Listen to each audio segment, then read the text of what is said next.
эволюцияның даму тарихында балалар ең бірінші осы Дарвинге дейінгі дамытқан ғалым бұл Карлини. Карлини бізде қосарлы бинарлы номенклатураны дамытты. Ол не дегеніміз не? Яғни барлық ғалымдарға ғылым белгілі болу үшін латын әліпбиін қолданды. Сөйтіп ол екі тілде қолданды. Мысалы айтайық, дәрілік мысалы ол зат есімді қолдану арқылы екі тілді қолданды. Яғни ода зат есім, яғни мысалы жол желкен ба және дәрілік жол желкен ба. Сонда мысалы қарасақ, сын есім бұл жерде дәрілік қандай деген дәрілік жол желкен, зат есім қайсы екен мына жерде жол желкеннің өзі. Сонда осыны қосарлы атау арқылы ол 5 классификацияны атап айтты. Яғни қандай десек, басынан классификацияны білеміз ғой. Отряд, класс, құндас, туыс, түр деген осындай 5 классификацияны айтып кетті. Ал енді Жан-Батист Ламарк ол Карлинидің еңбектерін ары қарай дамытқан ғалым. Ол да мысалы ол бізде Ламарк бізде Жан-Батист Ламарк трансформизм идеясын дамытты, яғни ол тірі ағзалардың қоршаған ортаға байланысты түрін өзгертеді деген ұғымды алып келді. Мысалы, мен айтып кеттік, жирафта алайық, мысалы, мына жерді келтірейік.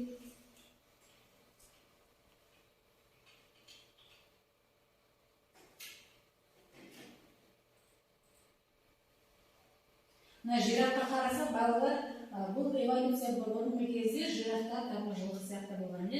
Яғни бұлардың эволюция даму барысында қандай ерекшеліктер мойынның ұзындығында.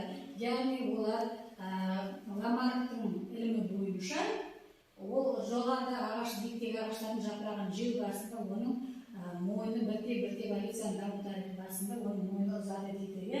Көк тышқанды да солай, яғни көк тышқан жердің астында тіршілік еткендіктен оның көзі біртіндеп жойылды.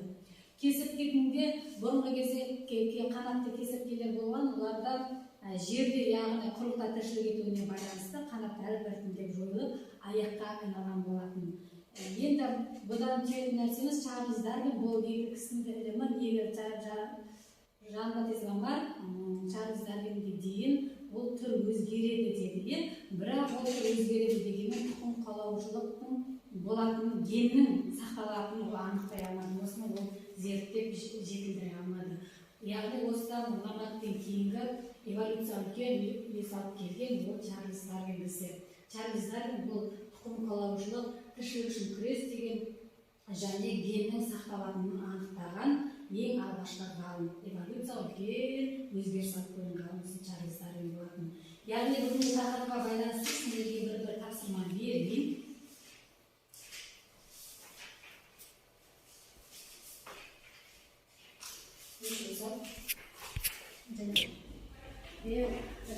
Тапсырмаларымыз орындасақ, күн қорытындылайды. Ал, анализ айталық. Линейдің жүйесі бойынша жануарларды жіктеу. Бірінші спореттілер, екінші құстар, үшінші балықтар, төртінші құрттар. Спореттілер жануарлардың заманауи жіктелуі бойынша спореттілер омыртқалылар, құстар, қанаттылар, балықтар, қабыршақтар, құрттар, бұлтты, құрттар деп бөлінеді. Әлше сен қандай болады? Дәл сондай. Оқы.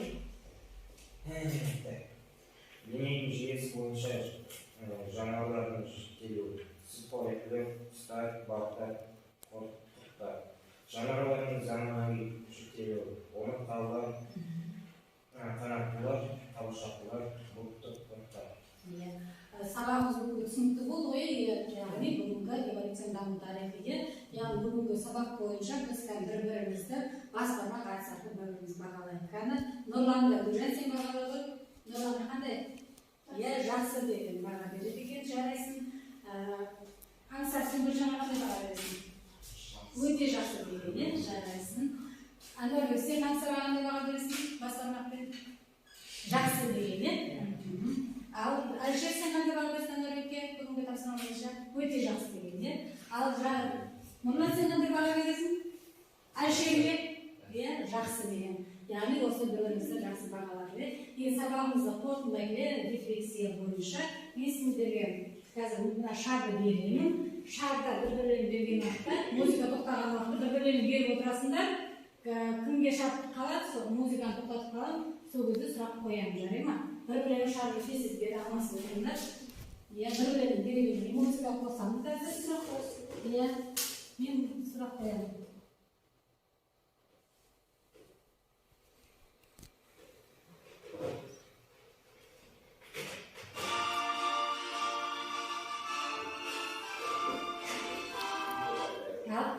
А бір-бірлері алыстандыр, алыстандыр.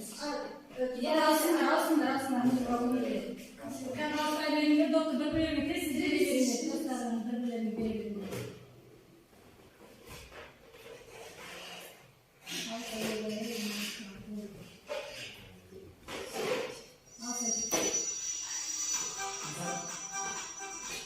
Alsa senin bir sıra, sağa sıra.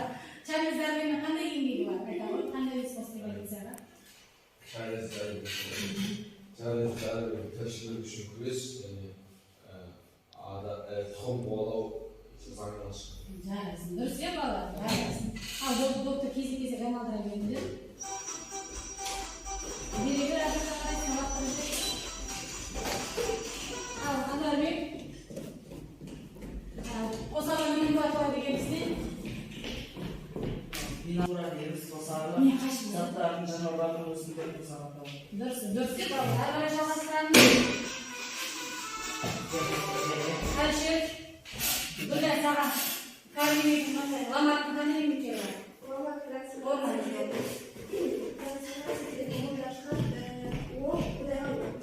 Көпсенген және тіршілік қоршаған ортаға